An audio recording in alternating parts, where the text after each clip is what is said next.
Hi, guys, and welcome to Keep Hope Alive podcast. This is Nadine, and we are in season 9, which is awesome. We made it this far with 750 downloads. I got the notice today, and thank you for watching this show. Today we have a special guest. Her name is Janice Johnson-Dowd. How are you? I'm great. So happy to be here. Yay, I'm so glad to hear that. Well, her background story is amazing. She has over 20 years experience with addiction and the family. She's going to be talk abouting. It's a new word. I love that. I make up new words in some of my talk abouting. And then she's going to be talking about parenting in recovery and repairing relationships. And that's something that with the listeners, I love getting into the relationship part of it all because Mm. it's so important. How do you repair it? How do you fix it? I feels like everybody will dive in there just to see what they can do. So I'm very excited. But before we get started, Janice, how many weddings have you been to in the last 15 years? Yeah. I think somewhere between like 5 and 8. And one of them was my son who got married in 2020. Oh, that's awesome. My son is only 11 and I'm like, oh my gosh, he wants to be a pro football player and then a minister. And I was like, is he ever going to get married though? I think I would be bawling crying. Were Mhm. you crying at your son's wedding? I Mm. actually did not cry. I tend to cry at other people's weddings. I don't know if I was so into the mechanics of the wedding. Yeah. It was very sentimental for me. I was very touched that I love my son's wife. I've been blessed with a great daughter-in-law and her family. They just embraced me too. So it was a Oh, great experience. I enjoyed the whole wedding and yeah. oh, you see, I get all emotional like hearing that stuff because, I I'm a certified wedding planner and a photographer, but I think it was like 2 or 3 weddings ago. The mom and son came up with their own special dance. Mhm. When you and I was like, whoa, like I haven't seen this one before. It caught me off guard because usually it's like a slow dancing song, but this is like they were jiving all over the place. And I was like, ooh, I want to do that later on. So Well, starting new and trends. yeah, no, Michelle and her dad did that as well. They had the first dance, and then my son and I had nothing planned. I was kind of like, oh, I'm sorry. There's no way to follow up to their dance and how sentimental it was. And so we just kind of shuffled around for a few minutes and then But still, just, I mean, just being there with your son, that's so mhm. special and everything. So, well, the reason I'm bringing this up is Life on Record is one of our sponsors here. So, lifeonrecord.com. Usually, when you go to a wedding before the ceremony, you're walking in. What is that thing that you usually sign? I think you're talking about a guest book. Yes. Okay. Somebody said once before, your life away. And I was like, that was a good answer. But it was funny. It caught me off guard. Um, but yeah, definitely it's a guest book. So what Life on Record does, instead of having that guest book, they have a vintage rotary phone that they bring to the event. And so your guests can pick up the phone, leave a message, hey, congratulations on your wedding. And then or you get different voices all the time, like, dude, you finally married her. He's the right one for you. But it's so cool because you can leave like a message for a minute, 5 minutes, and even 30 minutes. But I suggest if you're trying to get to the ceremony, the 30-minute one may need to wait. But they have a QR code they have right next to the phone so that you can take out your mobile, scan that, and then you can leave your message from your own mobile device before, after their ceremony. Once all those messages get collected, they will burn it on a 10-inch vinyl record or this cute little boom box, and it's so cute. I love the boom box idea. But taking that out and listening to it again and hearing everybody's voices, I'm just in awe with that. So I'm kind of like, it doesn't always have to be for weddings. Another good place, going wedding to funerals, but funerals too, and then birthday parties, corporate events. You can use it anywhere. Collective voice. It's awesome. So their plans are only $99 for the year. That's the telephone number. So they can call. And what I suggest before their 1 year anniversary is call that number back and leave another message. Happy anniversary. We remember when you guys got married, and then they'll burn that too and have those too. So but you can find out more information about their cute vintage phones at www.lifeonrecord.com. All right, Janice. Who is Janice Johnson Dowd? Well, my most important role is that as a mother. I have 4 children who are all adults now. But I'm also a social worker and I'm also a recovering alcoholic. And now I'm an author. I put my professional experience in with my personal experience with alcoholism into a book that it will be published in the spring of 2025. And just a quick note about it, it's a book written to and for alcoholics, addicts, anyone recovering from mental illness, to help them repair relationships with their friends and family members. Because most of us have done the most damage with those people who are close to us. So, and there's not a lot of information out there, and I'll share more about my story in a minute, but Yeah. I'm excited about that. So I hope that you'll ask me back in about a year. Oh, I will definitely, definitely. You may have to remind me. My brain's going elsewhere, I guess. But yeah, I'm bringing in a lot of people back because their journeys going into 2025 or 26, they're like, yeah, we have more books coming. I hear it all. And I'm like, come back. Let's do another interview, see where Hmm. you are.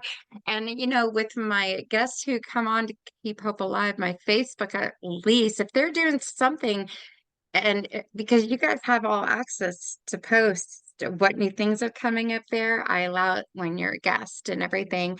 But like for Naomi, she has the bridal show coming up. So I quickly put, hey, I think it's Las Colinas, which is in Irving area borderline. They're having a big bridal show. Go to this. So we're Hmm. constantly putting that out and everything. So I want you to feel free to do that with any new information that you get and everything. So, That's but great. other Thank than you. that, yeah, definitely. I know I have questions. I think the biggest one you said is that you're repairing. I like that word because, Hmm.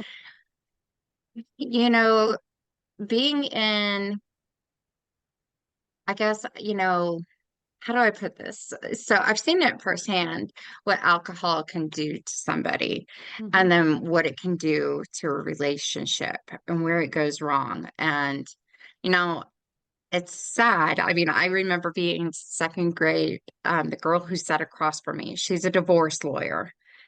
And here I am, the certified wedding planner. Hmm. And I never thought in a million years that she'd be the one who's making all the money, but Right. she is. But I still hold on to hope and love and faith and everything that people can work it out. So Hmm. repairing is a good word. It's almost like damage control because the alcohol getting in your body, and you know this too. I just have, sadly, I lived my teens of, whatever, not drinking and stuff. I waited to Hmm. age 30.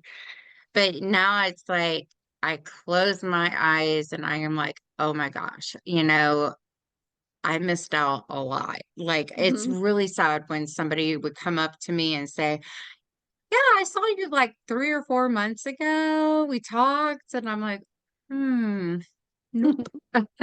Like I don't remember. And then where I go now, I only drink Coca-Colas and I don't drink, but Hmm. I had a guy come down, like a proposal. Oh, I need to talk to you. And I'm like, hmm. But the next time I was there, he never said hi to me. He acted like he did not know me at all, which Hmm. he said he didn't. I asked him, I go, we just talked like last week and nope, went to bed, forgot everything. And I was like, okay, all right. Yeah. So I'm still the new person at karaoke, but that's okay. That's But okay. Well, that's kind of good. You get a fresh start every time, you know? I do. And it's opened my eyes to see that alcohol is not always the answer. At least it was Hmm. getting that way because of my health. I can't feel my leg, and I got diagnosed with neuralgia parathecica. I have a stimulator in my back, so I feel like a little robot. I have Yeah. to charge my battery every week. It sounds funny, right?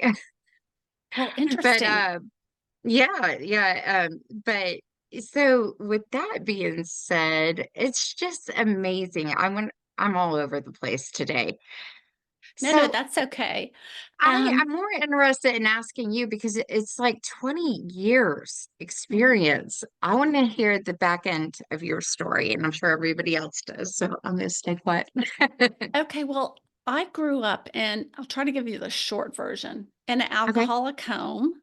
My dad was what you would call a functioning alcoholic. My parents really had good intentions. They tried hard to be great parents.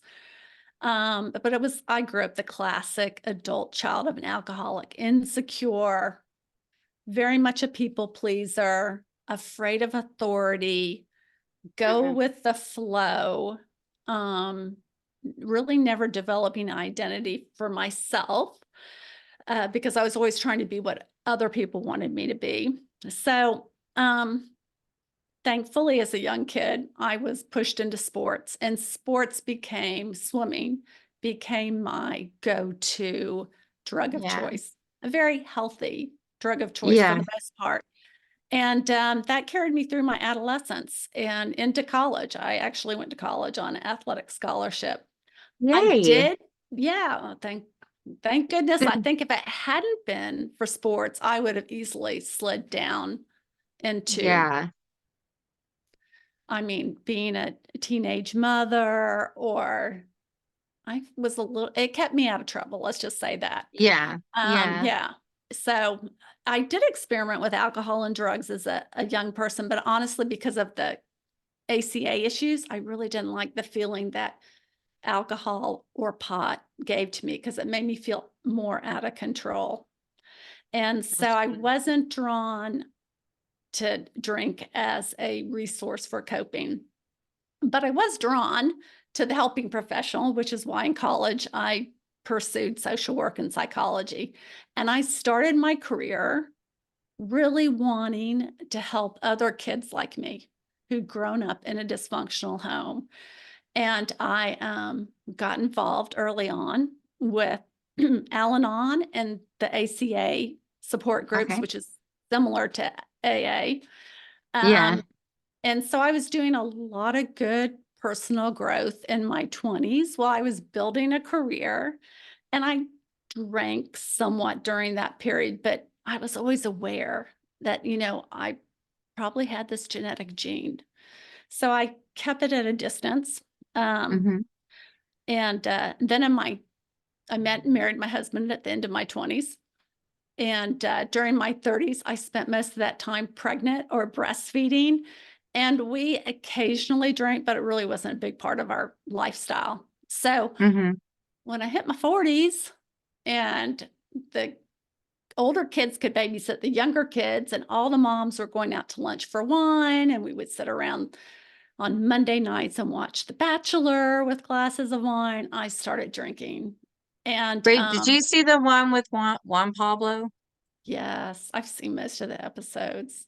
I mean, I have I to. was when he got was on the season where he got kicked off. I was his photographer for an event in Fort Worth, Wow.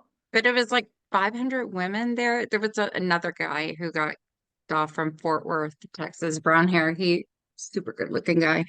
But yeah, that was like all fun. They gave me a chair and a security officer. So if the security officer is like, thank you. And I think Juan Pablo, he did help me get down and move to a different section to climb up on the chair and do more pictures. Uh-huh. But I was very happy about that. So Uh-huh. yeah, but Bachelor, I had to ask.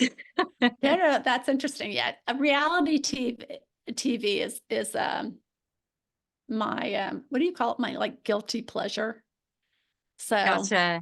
my I daughter and used to I, my watch Big kids. Brother and Bachelor. Yeah. Yeah. But then The Bachelor, I do was I? gonna say my daughter and I actually tried out for the Amazing Race a couple of years ago. Yeah. We never got turned down because it was one of those things. We'll call you, don't call us. But you never know. So if I keep mentioning it on a podcast, maybe they'll hear about it and Well, want us bring you back. on. Definitely. Yes, Yeah. definitely. But Definitely. anyhow, so I started drinking in my 40s and it was very innocent at first, but somewhere along the line, I think that gene was triggered and it became my way of dealing with stress and coping with just everyday life. Yeah. And it built until the alcohol was drinking alcohol and the side effects from that being hungover, not being as present for my kids, became Yeah. the greatest problem. And so I ended up going to treatment. And I went to treatment in order to not lose my kids.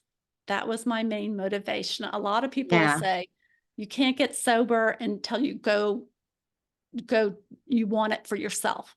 Well, I wasn't sure I wanted it for myself, but I was really afraid of losing my kids. And I remembered back to growing up in my family, and I felt this incredible guilt and shame about doing to my kids what I swore I would never do. I swore I would Yeah. never become like my dad. I'd never put my kids through it, and I did. And so I went, to treatment. Hmm. My treatment facility was great. But Hmm. the only problem was that it was about 200 miles away from my home. So it made it hard for my family to come visit. And it Oh, I made was it, thinking it was like a meeting you went to, but it's that far. Okay, so you had to yeah. stay. Okay. Yes. Now I went to like your typical inpatient treatment program is 4 weeks and it can vary. Well, as a side note, if you're using alcohol or drugs or some other addictive behavior for a way of coping with your troubles, feelings, emotions, trauma, past trauma, when you Yeah. take that away, all of those feelings come flooding forward.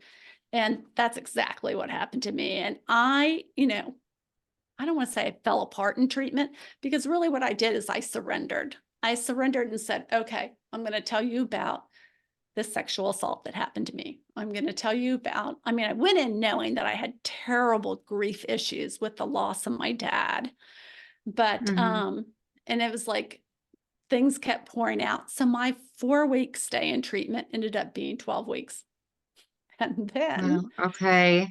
But that's this, okay. That's okay because you're getting what you're needing right now and you want it to be heard. It sounds like. right. Yeah. Absolutely. It was the greatest thing for me. But I made a mistake. And this is crazy because I had worked in addiction facilities for the first 10 years of my life, of my career, that even with that background, I couldn't see it in myself that I was still full of denial. And I was still one of my core issues is fear of abandonment and fear of rejection. Because Hmm. as a kid, the only way you got an atta girl was by accomplishment.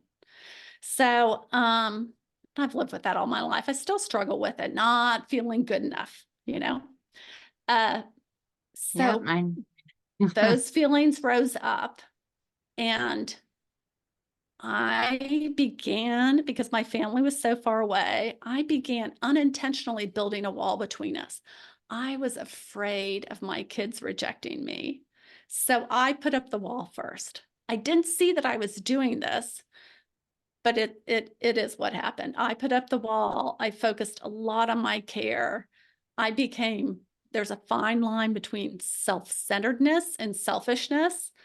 Yeah. And I definitely was selfish in my intent to get healthy. I did not include my family as much as I could have, which is one of the first lessons I teach in to addicts and alcoholics and repairing relationships with their family is that you've got to involve them from the very start, even if it's only just call them whenever you're allowed. Because there's restrictions in treatment on how much you can see your family members. But honestly, I used all those restrictions as excuses for not reaching out to them more. Does that make sense? Yes, it does. It does make sense. And I Yeah. see where you're coming from. So it felt probably so much easier to do it that way because Mhm. I would be feeling like they're just going to reject me still, or they're going to say something negative, and then I got to take that energy and Right. harness onto it, and it's just going to hurt me more, and it's going to put me back in the place where I want to go, and that would Mhm. be back to taking a drink. So, I Right. mean, That's exactly the cycle. That's exactly yeah, the cycle. yeah. And then most treatment centers and most 12-step programs will tell you, you've got to focus on yourself. And I absolutely believe that you have to get sober and stay sober before you can genuinely build back healthy relationships. But there are some steps you can take, before you've Mm-hmm. accrued a lot of time. So I made a lot of mistakes early in recovery. And when we were not successful in family therapy, when we tried up at my treatment center, I take responsibility for that. So I actually left treatment and went to a halfway house for women for about 3 months. And then from there, went to another sober living home. All of this 200 miles away from home. All of this in denial about how badly I had hurt my kids and how much they were still hurting by my lack of involvement, my lack of reaching out to them. I was reaching out, but in very superficial ways, not Exactly. sincerely. So, yeah, in fact, that I asked my daughter the other day on her opinion. I'm like, what were the best things that I did that helped build back our relationship? And what were the worst things? And I learned some things. And one of them was that she didn't like how I would explain myself by saying, well, my therapist says this, or the program says this, that put the wall. If I would have said, explain the background behind it, then perhaps there would have been, she could have seen that I was more sincere and not just selfish. I So, wonder if you said this is what they said and this is what I've learned from what they said. yeah, Maybe that would have been I great. wouldn't have known to do that either. I mean, yeah, definitely. Well, Yeah. that's hard. Yeah. And Yeah. when we ask kids, questions, hey, what really happened, I mean, hey, Mhm. you know what? It's my It's hard to, doctor for my chronic, yeah, my doctor for my chronic pain, he gave me Ambien, but there's times I've slept walk or done something, mhm. and then, well, mom, you did this and that. I didn't. I was asleep. I deny it left and right. I'm uh in that denial phase, like, but I really didn't know, at Right. all. It's just a sleeping pill. Like, you're supposed to go to sleep, I then I know. hear I'm pouring cereal or making coffee. I'm like, what? I'm trying to go to work. Like, it's not. I think We that's gotta have a whole chronicle and ambient stories. Yes, I think we could. That's true. Yeah. Yeah, and I took Ambien. That's when I had my blackouts, was when I would well, when I was trying to decrease my drinking, that's a whole nother story. But when I was trying to decrease my drinking, I went to my Mm, doctor and said, I can't sleep. I drink to help me fall asleep. So she would prescribe me a sleeping medication. And yeah. um, and so I would reduce my drinking, but alcohol with Ambien is a really bad idea. So Ooh. yeah, Yeah. Yeah. I yeah, would that's where I had hate my to, yeah. blackouts. So Oh my. Yeah, definitely. So, I saw somebody do a reel. I forgot his name, but somehow he was on Ambien and he did a gummy with Ambien. Oh, wow. And he had an inflatable like dinosaur wearing a Christmas hat outside of his window. And Uh-huh. he was like, I had a panic attack. Something was chasing me. I don't know, but it's funny to the outside. Like, if you're the one doing it, yeah, it needs to be caught on film. You can make really Yeah, good reels. that's So, true. That's true. As but long as you're yeah, not, you don't want to harming hurt anybody. anyone. Yeah. Yeah, yeah. So, oh my gosh. I mean, this whole, you know, going to the care, I'm just going to call it a care center It's a and being there, rehab. yeah, rehab, being there a little longer, did it make you depressed that you had to stay a little bit longer? No, not really. I mean, Good. and I think most people who stay in treatment past 4 or 6 weeks get to the point, and I certainly did, where treatment becomes a very safe place. The real Good. world is scary. So, which was part of my reason for going to halfway house. Yeah. I was worried about the triggers that would be at home. And I knew I needed more support. I was still raw and I'd opened up some wounds that I needed to address. So, Yeah. yeah, it, but again, part of it was denial that, I was finding this recovery. And this is another part that I address in the book. A lot of us, when we leave treatment or get sober or let go of our addiction, and we make a new support group, a new family group out of our 12-step community or our any of the other Al-Anon, any of those other support programs. And we leave out of our family members out of it. And that becomes confusing to them. Hmm. We start talking, and I mean, I haven't been accused of being in a cult, but I've heard people say, that my family thinks I'm in a cult because I prioritize these meetings. I come twice a day sometimes, and all of this. So the point being that a lot of us switch our addiction from our drug into our recovery support group. And Gotcha. Okay. yeah, it's kind of controversial because again, it goes back to It's that. like this big circle of You, yeah. you got to get sober and you do what you have to do to get sober.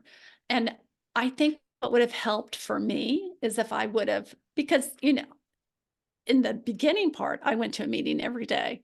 At this point in my life, I get meetings twice a week, more if I need it. But so that Yeah. you got to reassure your family, like, this is not forever. This is, we're going to find a balance, but I've got to build a foundation of my sobriety in order to be able to get back to the family. So I don't know Gotcha. how we're doing on time. Oh, And we're good, girl. You got it. You got it. We're good. okay. So when I was about 6 months sober, I hit another bottom where I realized I had a recovery family and not my own original family, that I had Gotcha. lost my original family.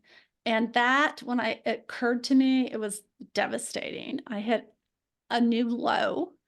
Um, and for a couple of months, I really struggled. And then I was at the same time as trying to make efforts to re-engage with my family. And they'd had 6 months of me pushing them away. They weren't ready for me to, come back into their lives. So, I mean, they didn't push me away as hard as I pushed them away, but it was awkward and goofy. And it was a tough Yeah. time for me. So this is how the book evolved. Essentially, my sponsor, the people I lived with, I started really um, asking my peers, what's worked for you? What didn't work? I started talking to some of my friends' kids and asked them, from their point of view, what did they want to see? Isn't it funny? It was easier for me to ask other people's children how they were feeling about their mom's addiction than my own kids. It's just, Gotcha. Yeah. that's that fear of rejection. So I really started addressing that. I reflected back. It's really hard. I mean, just like a doctor can't diagnose Yeah. themselves, a social worker, it's really hard to look at your own problems objectively. So I Hmm. really started to dive deep in therapy about and look at how my family of origin issues, how the ones I was avoiding, how they were impacting my current relationships with my kids. For instance, as a kid, I was a people pleaser, trying to make everyone happy, couldn't say no, tell them what they want to hear. Well, that's Yeah. what I did to my kids. And they just saw that as superficial. They called me out right away. Oh, don't you Um, love how kids do that? I never did that to my parents at my age, but my two kids, yeah, they call me out all the time if yeah, I do I something mean, wrong. and I'm glad they do that. Um, Well, my kids will call I me. I mean, my memory, yes, growing up with epilepsy, when I have a seizure, I say it takes a little portion of my memory and just erases it. I don't, Mhm. but if I hear, Mom, we talked about this a few days ago. How did you forget? And they don't understand. That comes across painful. Like, then I ask myself, how did I forget? So it's just, I'm scared of rejection, like you are too. Mhm. Like my kids, am I gonna get so bad that I forget everything? Like, and they're gonna just be upset with me, or how do you fix it? How do you recover and repair it and quickly, you know? And like I have a Right. grandbaby coming on the way. I want to be nice and healthy and be there for little baby, whatever, Uh-huh. boy, girl, so you have to work on yourself. That's the first step. Yes. Yeah. Understand like what it is and why you did it. Self-healing. Mhm. Yeah. Journaling is always really good too. So, you know, there's times, I mean, well, it's different for me. I have a journal on life, relationships. I had a whole book on relationship one. Mhm. I was like, and I reread it back to everything I wrote, and I was like, oh my goodness. I was like, this is so not good. I cried at my own what was going on in my life. And I'm like, I'm glad I read it because I'm gone from that. It's a new chapter, it's a new phase, it's a Mhm. new season of my life, I moved on. But however, that book went missing. I don't know where it is. My Uh-huh. journal. And I hear more and more people say, hey, my journal ended up missing too. I was like, what is happening? Are families finding our journals and just taking it away like back in the day? Oh, she has a diary. Yeah. it's, Yeah. it's a good read. It's a good drama show. So Mhm.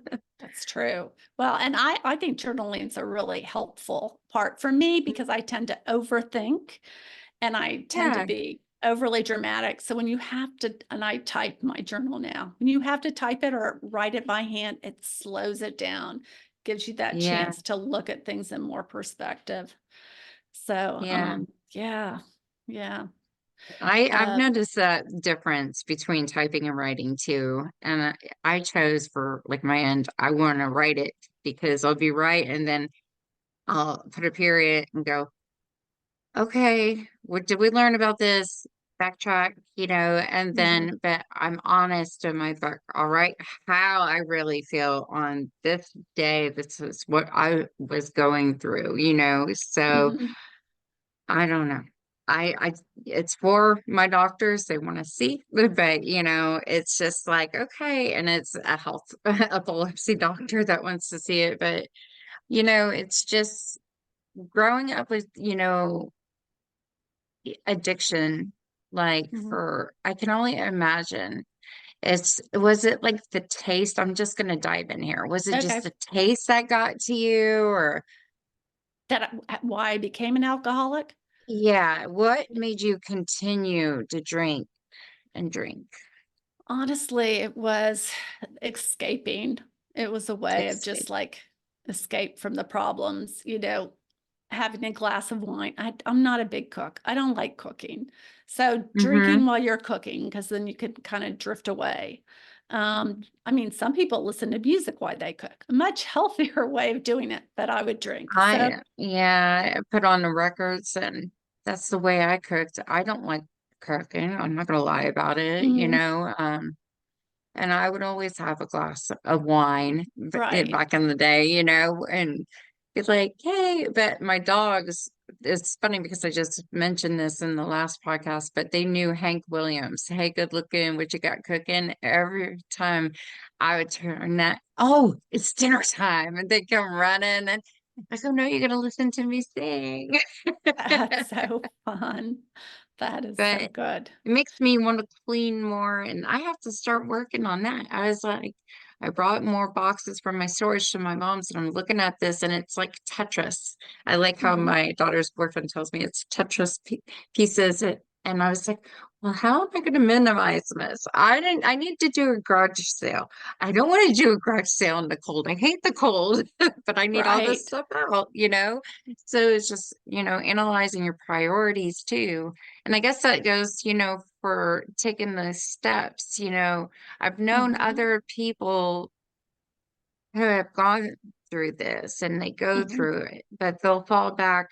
The last one, I honestly, yeah, he was going to his meetings, but I Mhm. feel he had another addiction Mhm. that maybe he wasn't aware of or whatever, but it's like I feel like he went back to that. And I'm just going to put that out there. And it's just kind of like, okay, well, hopefully he can go back and learn from that what that was and take it to the place where he is getting help Mhm. and put that all together as a lump sum one, because I feel like he's hurt a few people in his life Right. already. So, but I understand, they call it an illness, a sickness, and Mhm. I don't think that there's any positive words that can go with this. Mhm. You're going to be looking for that. And the positive is in the group meetings that you go to. And That's right. making your friends, a circle of friends. Mm. I just realized what I'm going to be going through in my life that I haven't shared yet, but I got to find a new circle, of people that can understand and relate. And it's one of those things right now, I'm stopping and analyzing and going, I need to move forward, but you know what? I haven't yet. And I Mhm. hate to admit that online on the podcast. I think I'm still in shock in the process. And it's just the circle of friends is going to help me with the journey. Right. A And support group is so important. mm, Someone who understand where you've been. yeah, yeah, definitely. So, but other than that, if it wasn't, I never understood. And I'm going to ask you, Okay. it's a personal question. Are you a smoker at all, like cigarette smoke? I'm not a smoker, but I have to Okay. say I have an addictive personality. So that like swimming, fitness, after Yeah. college, I got into triathlons and biathlons. I feel like that was somewhat of an addiction for me. That's Addiction in definitely, a different, yeah, yeah. I mean, I used because it to escape, to build self-confidence, to. that's a good route to go. Like for me, it's karaoke all the way. I love Yeah. to sing. It helps my soul. I don't think family understands it, but I'll give kudos to my mom. She came to one. She'll Uh-huh. never admit it was fun, but she got to hear me sing and watch people clap. And it's like a good thing that she Yeah. was able to do that. If I could just drag her out a little bit more. So far, she's going to church with me, but still, I need to drag her out a little bit It's more to progress. see the bigger picture. There's more to this world, than Mhm. sitting at home and watching TV. So, Yeah, and but okay, so and that's interesting too because as on whenever you're dealing with a personal issue, it's great to have your family, mhm, but you how do I say this? You have to still move forward even if they aren't supporting you. I mean, exactly. like Yeah. I my kids have had some involvement with Al-Anon, but not a great deal. But they show me support in other ways, and we've come to a balance with that. I mean, they get it. They'll ask me every now and then, "When was the last time you were Yeah. at a meeting?" Or, "Do you think you need a meeting?" So it's that's one tough thing from our point of view when our families don't get what we're doing. It's a little, we tend to take it personally, but what we have to know is that it's not a personal rejection. It's just like, it's not for them. I mean, I'm speaking about my addiction, not necessarily I about know. you and your mom, but so I Yeah. can't hold that against them. Um, Yeah. my daughter Yeah. has a funny story about trying to go to an Al-Anon meeting. She was in college when I got sober, and she walked into I hope I tell this story right. She walked into a meeting, and it was all like biker-looking dudes, like your typical, stereotypical alcoholics. And she looked around. Here she is, this cute little college student. She's like, "I'm looking for an Al-Anon meeting." And they were really nice to her, but it was, you know, it it might have tainted how she felt about going to future meetings, but, you know, um, you got that, which leads me to, you gotta find the right support group for you. Like, so when Yeah. people tell me, like, "AA is not for me," that's fine. Try a different AA meeting or try a Hmm. different type of support group. There's a lot of support groups, but, Yeah. yeah, And I it's know meetup.com that goes across the world. So you can definitely find, different support groups from them. mhm, And I just, I was digging a little bit deeper. Who else? Who else? I'm at right. that stage, like, who else can help, And I Mhm, want to kind of like learn what it is, the process and everything. So going back to you, you talked about parenting alright, and yes, being scared of the rejection was a big right. thing for you. Was there any other I mean, I think for me, I'm trying to put myself in your shoes. Yeah, I'd be scared to talk to my kids Mhm. because of the rejection. But also I didn't want judgmental is the word I'm looking for. I Oh, don't want right, judgment.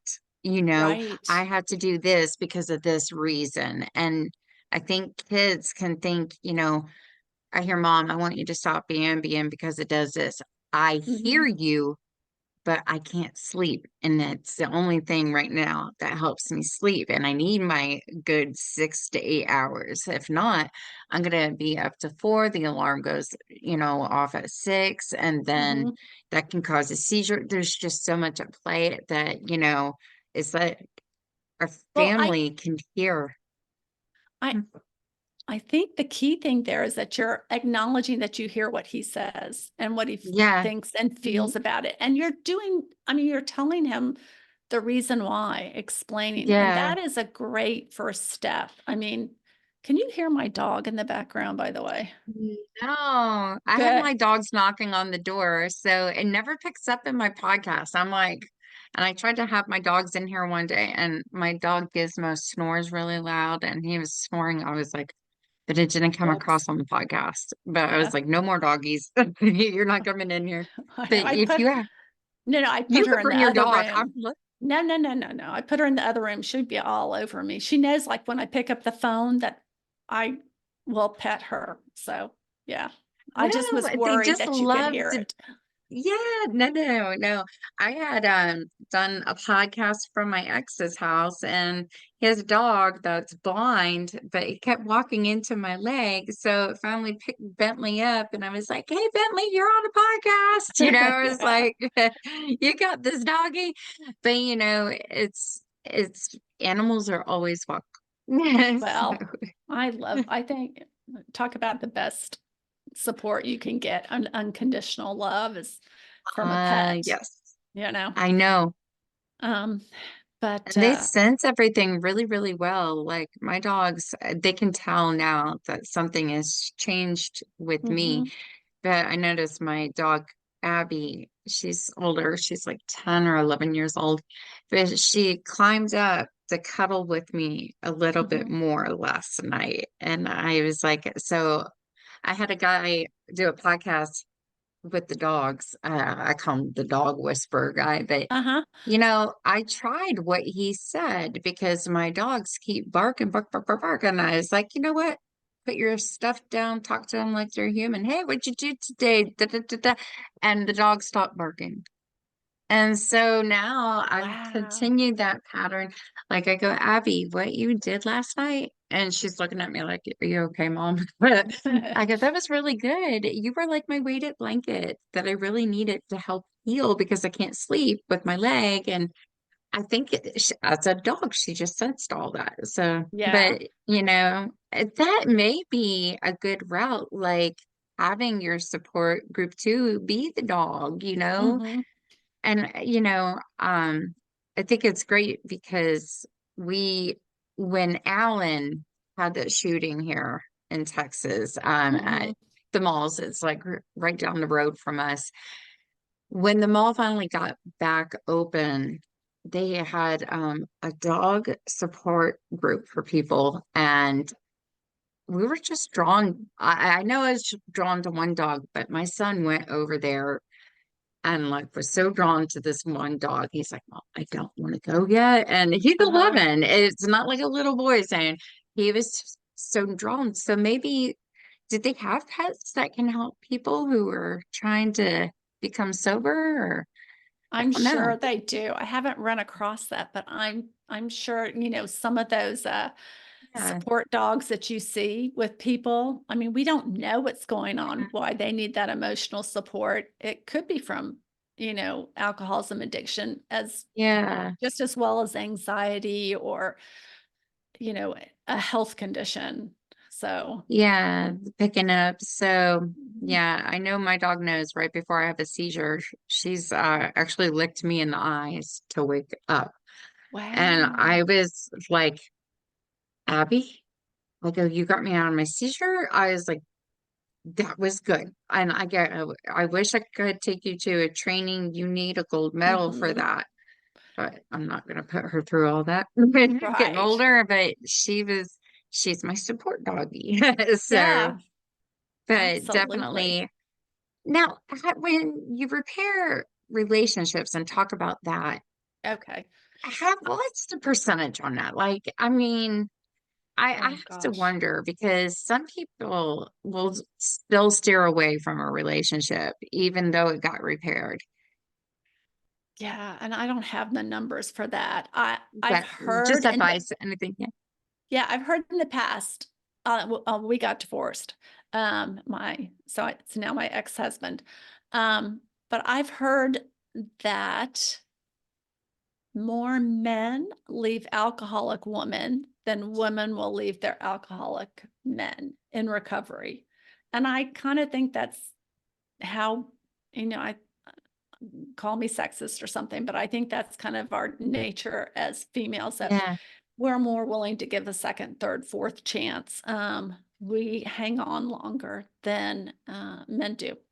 So that's, I will say, in my professional experience from 20 years, 30 years ago, I would say it was probably 50% of the marriages stay together. My personal experience, like among the old timers that go to meetings that I go to meetings with, or who I've met through my workshops or Hmm. lectures, it's much higher.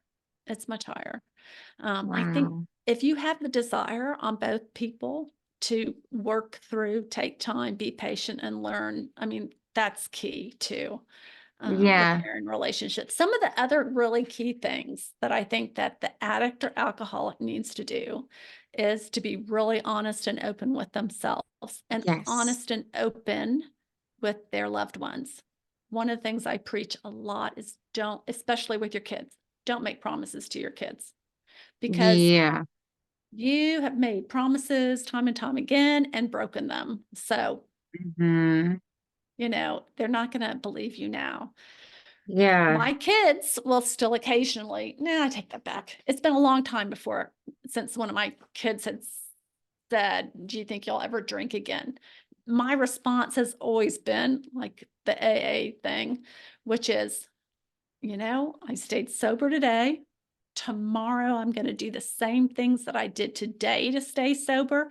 So I think there's a good chance that I'll be sober again tomorrow, because the program really preaches taking it one day at a time. And Yeah. the key part about that too is, I mean, relapse is really, really common in early recovery. I think, oh gosh, I can't remember the statistics now, but it's high. Relapse in the first month is really high. So one of the things I teach is be honest about it. Be honest if Yeah. you've had a relapse. Don't deny it. Don't fake it. Don't think you can fool them, because you can't. And by saying this happened, and if you really have the intent to get back into recovery, you follow that with, this is what I'm going to do to get back. I had a friend recently relapse, and no, there's relapses happen. They happen for Yeah. typical reasons, expected reasons, and sometimes they happen just because it's Friday and you've driven past your old liquor store. But he came in drunk, and his wife looked at him, and he goes, just shaking his head, I'm sorry, I blew it, I know. And all she said to him was, you better make 2 meetings tomorrow. I mean, she was Yeah. like, I'm drawing the line. This is what I expect. They didn't get into a big, long, drawn fight about it. And Yeah. from the family side of you never try to fight with someone when they're intoxicated or not clear thinking, because it serves no It purpose. doesn't work out good. No. I know that. Yeah. Yeah. So, Oh my goodness. Oh my but gosh. do you want me to go through a couple more little tips that I encourage Yeah, from yeah. a I was thinking parenting of point the of view? show Mom. I wanted to Oh, mention that. yes. That was one of my favorite TV shows. But I want to give a shout out to Young and the Restless for Nikki Newman. My goodness. I watched that since I was 14, but she just relapsed. Oh, as a And the character on the show, show? As a yeah, character on the show. Okay. Nikki Newman, yeah, Young and the Restless has been around forever, but Mhm. watching her storyline just the other day, I was crying. I felt so bad for her because she was hiding it from family. Mhm. And she was so sneaky, like Mhm. has the little, I don't know what they're called, the little decanter that go in your purse, and she would mix it, but it shows how she's strong. She'll go right to the bar, and this, but the last one I saw, Victor, he said, I didn't want to put the temptation out there, honey. And it was just Mhm. water. And you Oh, can see wow. her. She was kind of, he's like, let's just talk this out. And they reviewed their chronicled timeline of why it was happening. And sometimes I'll sit there and go, that is a good point. And I'll take out my phone and tape it and put it on the Facebook for Keep Hope Alive. Mhm. This is Yeah. what it's about. This is what even abuse is about. This is what should be happening in today's world. So sometimes I like to put those things out there, but I think seeing that and watching Mom back in the Mhm. day was very like, I don't know why. I'm not like a big drinker or had any problems or anything, but it was a storyline of Well, what people go through. it helps normalize and take the stigma away from addiction or Yeah, alcoholism, which I think is so important. It's interesting, like we're into dry January, which has been a growing trend over the last few years, yeah, where you're encouraged to just not drink for a month. I'm not saying, I mean, a lot of people can just quit alcohol, and though they quit alcohol or drugs for physical health reasons, yeah, that's more socially acceptable. But it's interesting because of that. A lot more celebrities and people in the public are coming out and talking about their addiction, which is huge, as well as people are talking about their struggles with anxiety or mental oh yeah. illness or bipolar, all of that. I think that's a It huge. helps people because even me, I Mhm. didn't know what catfishing was. And Okay. I was like, and it was a celebrity. And I was like, yeah, right. Yeah. And then if it's like 9 different accounts coming through, same person doesn't remember talking to me, but they were trying to get something. So I was like, I'm going to do a podcast on this, And I think it was the last time, I wrote what I thought was the real account. And I Mhm. said, enough is enough, blah, blah, blah. I'm so sorry this happened to you. This should have never happened, Well played. Well played, Uh-huh. catfisher. And he's still catfishing me. But yeah, he even did a video call, but I didn't know AI could change your face completely. Did you know that? Wow. To make No, it look like the celebrity, and that's his crazy. phone magically cut off after like 2, 3 seconds. So it was just like, no, I'm doing this more to learn about what people go through when they get Hmm. catfished and everything, but it's just no good. But yeah, so if people wanted to reach out to you or Hmm. come, you said you were doing seminars too, correct? I have, yes, yes. Some of those are Okay. been put on hold because of my book contract. So I'm Okay. still doing speaking presentations, but I just can't talk in the fine details about some of the things in the book because we Gotcha. want to gain Yes. interest. But like, I have expertise on raising Yeah. teenagers, on relapse prevention, Okay. a number of different topics. So the best way to reach me is to look me up on my website, which is www. janicejohnsondowd.com, or on Instagram at parenting underscore the word underscore recovery. And Okay. yeah, I am trying to build my social media. I'm new. I've had Facebook forever. It's kind of like my high school reunion, you know, uh, Yeah. way to keep in touch with people. But I'm trying to build my Instagram and trying to do a lot of podcasts and get the word out because Very really smart.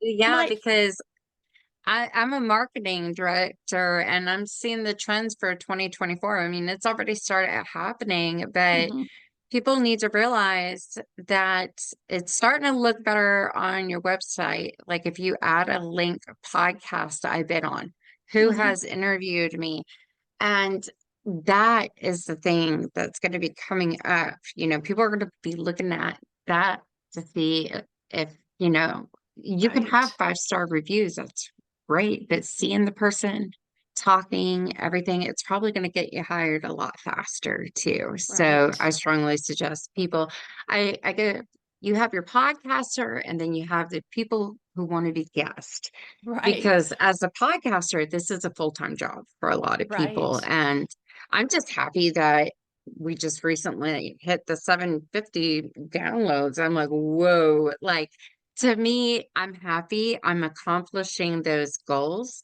Mhm, And this is something I started doing a long time ago. I started a company called Wedcast, where we would actually have make commercials, and I wanted to do the YouTube platform, but it was going to cost way too much. mhm, I don't want to say, hey, it's $2,000 like for your commercial, it's going to do this and this. mhm. So when podcasts came around, I didn't think anything of it. It'll fade out.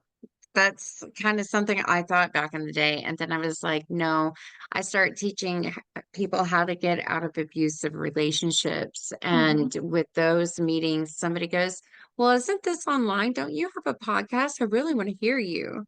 That's just like, no, there's no podcast. But and then it starts to fall in place. And then I talk to somebody, listen to their story, and I go, well, you just never know who you're sitting next to. Maybe one day there'll be a podcast, and then boom, the world changed Right. to here. I have a podcast, the same as Wedcast and Point of View Interviews. That was the other name I put on Facebook. But what I'm seeing is Facebook groups. I like that. Mhm. Instagram. The other thing I have more fun, I can't believe I'm about to say this, is TikTok. I'm Okay. like, okay, I'm putting this on TikTok and I'm putting the sound bites. there's more response. It goes around the world. Okay. Instagram, like you can put your location and stuff where you are. So it zeroes Mhm. into that spot. But Instagram too, I want the world to know, about this because I've been interviewing people, Australia, England too, everybody has a story. So let Mhm. the world know. And you're helping so many people with this book about to come out. I'm gonna have to pull you back in here Yeah. when you can talk about it a little bit more. And if you need a photographer, I'll go and help you. Hey, So, that's true. I will need a headshot for the book. And I'm from yes. Texas. I don't know if you knew that. I'm originally from No, I Texas. didn't. What So part I, of Texas? I grew up outside, well, I grew up right down the road from the NASA Space Center in a little town called El Wow. Lago, Texas. So I southeast went side to of Houston. Seabrook. I went to Seabrook this year to do a Oh my wedding. So gosh. I drove past NASA. Yeah, Yes, so I you was drove. right there a few months ago. Yeah. It's a But small Seabrook world. is Kima Uh-huh. Boardwalk. Yeah. Yeah, it's Yeah. all right That there. has really changed. Oh my gosh, I went by myself, but I was like, I remember all these stores being here. What? And then I'm like, COVID did this probably. Yeah. It just it felt like it. They'll get busier, I think. I think we're Hmm. just this economy is slowly putting all the event fun stuff back together. People are trying Right. to, yeah, get new stores and everything. So, but my son is so funny. I try to take him down to Galveston all the time, every Uh-huh. year. And I know already I can hear everybody talking about Texas. No, you don't go there. Well, I go there because I can't see in the water and I like Uh-huh. it better that way. I don't want to You're see no right. jellyfish. I will never get in. Right. So, I'm right but there with you. yeah, it's like when I go, you got the price at the hotel and I have to put the price in for Bubba Gump's Uh-huh. restaurant. Have you been to a Bubba Gump's? Yes, yes. Because Gosh, they're from, I currently live outside of Mobile. And yeah, okay. so a lot of that Alabama. story is based on our area. So in fact, Okay. Winston Groom's youngest child went to school with my kids, the Oh, authors. wow. Yeah, and in That is our little community. So well, it always happens with the little communities, yeah. you'll find some, look at Matthew McConaughey. I think he was Mhm. from here. I look at Oklahoma. It was my soap opera, Nick Newman. I was like, these are Oh. people who are so close and know it. And then it's so funny to let my son go be on winter break with his grandparents in Oklahoma. And he came back on Friday. And he sounds all country. I was like, oh no. It's like, I love he spent time, but I think he's picking up that drawl that Texas has. Right. I still go by like Jersey girl. I love Jersey. And, people make fun of me here because I'm an Eagles fan, and that's Uh-huh. not going to change, by the way. So, but yeah, definitely. But yeah, you and your family. So what besides the book coming out, Mhm. what plans did you make for future for 2024 and 25 yet or anything like that? Well, one of my hobbies is backpacking. Every year I hike a section of the Appalachian Trail. My daughter and I had planned to hike the Camino de Santiago in Spain in 2017 when it was going to be a great bonding experience, to take us from our good relationship to a really deep, meaningful one. Yeah. Unfortunately, I broke my leg a month before we went. So that's still on my to-do list is to Yeah. walk the Camino, continue backpacking. I love travel. One of my children works in the travel industry, so I'm very fortunate to Oh, get to wow, you're travel lucky. very cheaply. So yeah. Well, that's the one of my goals. I've always thought I needed to have a man in my life to travel. And Mhm, I'm like, why? I asked myself that this year and I saw the little piggy bank at Walmart, like travel fund. And I go, mhm. I'm buying it. So far, I got 30 cents. It's a Like, start. it's a start, 30 Yeah. cents. Because I know I'm as a photographer and I love doing landscapes, but I see myself sitting in Grand Canyon, Utah, somewhere out there, Hmm. I just want to get sunset pictures, sunrise, nighttime. I want to sit through it and power through it. So I'm making that a goal and I want to be able to take my son on some trips, so he has that memory with his mom too. So Yeah. yeah, goals. Yeah. So, but spending time with your daughter, that's going to be Right. amazing. So get to that trip. Well, she walked the Camino without me. So, Oh, and it really was, it's fine. It really was a life kind of changing experience for her. So, I think yeah, that was what it was meant to be, is for her to do it solo. And, because she's quite the adventurer and now fearless. So, that's I good. want, She gets it from yeah, her mama. uh, no, we're very much alike, except for she's the extrovert and I'm the introvert. But yeah, so. Gotcha, gotcha, I gotcha. just want to kind of sum up the book and say that Yeah, go ahead. I when so I made all these mistakes, and when I finally got to the other side of it, I started preaching and talking, not preaching, but Yeah, talking about it in my 12-step groups, and I volunteered at local treatment center. So I'd always be like, okay, who's got kids? I want to talk to you about how to help with, repair those relationships. And that's how the book evolved. And really, because there wasn't a book like that out for me when I was at that desperation point of like, I don't know what to do. Here I have this training and I still can't figure it out. So that's why I wrote the book. And really, my passion is about, because I know, your podcast is about hope. My passion is really about giving hope to the addict, alcoholic, or someone struggling with mental illness who has struggled with repairing their relationships with their family members. That there is hope. You can do it. It took me 4 years before I could say I had great, really good. Let's go with really good relationships with all four kids. It takes time, but you can get there. I mean, you really can, no matter what kind of damage you've done.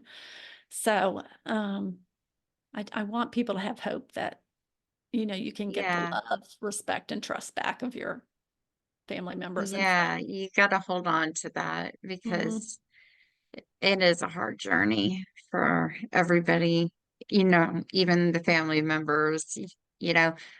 I just keep thinking about that, how sometimes we could tell family and it's just in one ear out the other, and then Mhm. it's just still trying to find somebody, and it makes it hard.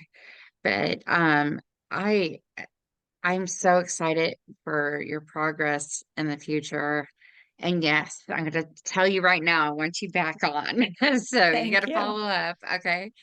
But definitely, I want to thank you for coming on Keep Hope Alive. And I know our viewers, if you have any questions, you can always call 833-780-HOPE, which is 4673, and leave Janice a message. And then if you have any other ideas of something you want to hear on the show, let us know too. So, but definitely, I want to also pull out our other sponsors really quick to make Keep Hope Alive afloat. As we talked about, liveonrecord.com, they're your interactive guest book.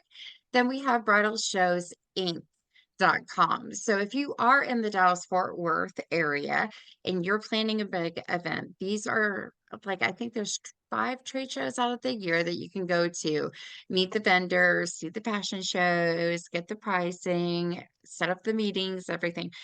She makes it a whole lot of fun. So check them out. And I know there's 2 coming up, Las Colinas and Dallas at the end of February. January, not February, January. So check those dates out.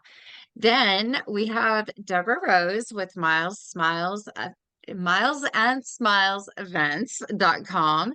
Her background is she's an investigator, but she is so good. She's in the event industry. She does handwriting analysis and lipstick readings, and she's accurate.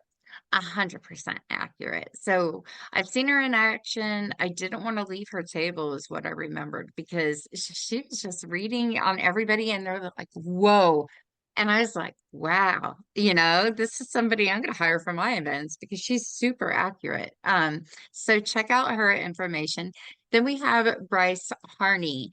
He is a magician and mind mentalist. He is traveling over the United States right now, doing corporate events, church events, events with that talent of his. Check him out at www.brycemagic.com. Then we have richmondpunch.net. He has graduated from the Juilliards. He's a violinist. He's been doing so many different events throughout his life. I know he's performed in front of a million people for a funeral. And he's also had some, I guess you call it background slots and lifetime movie shows for doing the violin too. But he is amazing. So you got to check out his information as well. And then our last one, as I put my hair, which it's all over the place right now, TK Hair Salon, located in Plano, Texas. If you are coming through, still you got to stop there because they are so awesome. So guys, girls, children, haircuts, hair coloring, perms, facial stuff, they do it all. So check them out as well. So wherever you can find your podcast, you'll find us, which is amazing. And for we're starting to wrap up already. I think season 9 is just flying by. It was like each week I keep putting 10 episodes as a season, and I'm like, maybe I should do 20 or something. Maybe keep going to the next season, which is a good thing, not complaining. I love that my listeners are here and listening to these shows. Give us feedback. We're on Facebook too, TikTok, and all the socials are on the website, so you can find it there as well. So www.keephopealivepodcast.com. Other than that, thank you once again for being on our show. And Thanks for to having me. everybody, yes, I'm so excited. I'm glad I got to meet you and talk to you. So, but until next time, we'll see you guys later. Love and light. Bye bye.